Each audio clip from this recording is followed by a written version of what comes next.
MotorWeek is made possible by TireRack.com and State Farm.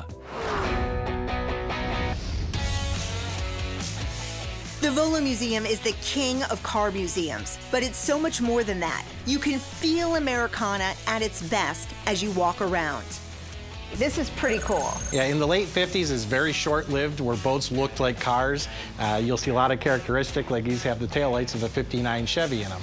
Dual headlights, fins, characteristics you've seen, but very short-lived. How do they drive? Not very good. As a boat, not very well. People can still rent these today. There's a place in Wisconsin where you can actually rent these for like an hour or so, and you pay a pretty big premium to drive it.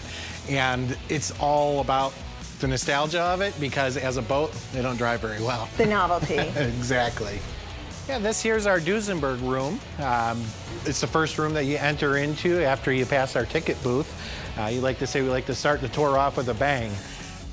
Only 63 Duesenberg 2s were made, and 15 are here at the Volo Museum. The cars were very expensive to build. Each original body style was precisely measured. Grills, bumpers, and other details were custom made, and each car was hand-assembled by a team of craftsmen in Wisconsin. The original Duesenbergs apparently drove like cement trucks. Today, the updated version is a really nice ride. It has a Ford engine, a V8, independent suspension, and all the modern amenities you could pretty much want. Plus, they preserve and celebrate that old world charm. We've got one here, it's a silver coupe, and it's labeled the 20 grand because that's what the price was back, 1936 was $20,000. That was a lot of money back then.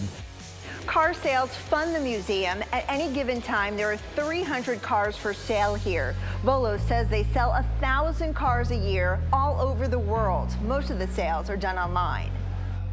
Collector vintage, anywhere from the old hot rods, 30s and 40s, fully restored muscle cars, that are completely authentic, resto mods, Mustangs and that have modern drive lines. It's like taking a step back in history, 1 mile at a time. I think that's crazy because we came in here just expecting to see some really classic cars, and the fact that they're for sale, I think that's awesome. Different modes of transportation are in this room. The collection includes Whizzers, which were motorized bikes produced between 1939 and 1965. Along in the display, we've got the very first scooter ever built, which was a 1916 Autoped. We also have replicas of the very first motorcycles ever built.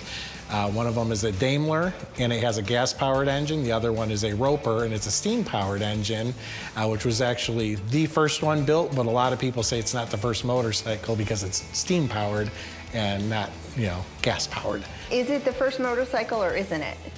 In my opinion, a motor's a motor. It doesn't matter whether it's steam or gas.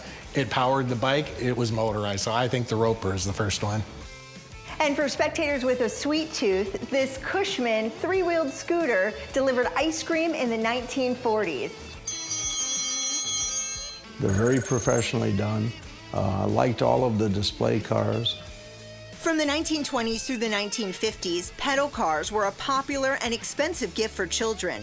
The Volo Museum has a big collection of original restored pedal cars. The details are pretty incredible. Back then, parents could option them out with things like white wall tires and special grills. Some of them even had working suspensions. For the young and the young at heart, there's something to fuel everyone's fire at the Volo Museum. Walt Disney said, "My park will never be done," and that's kind of our philosophy too.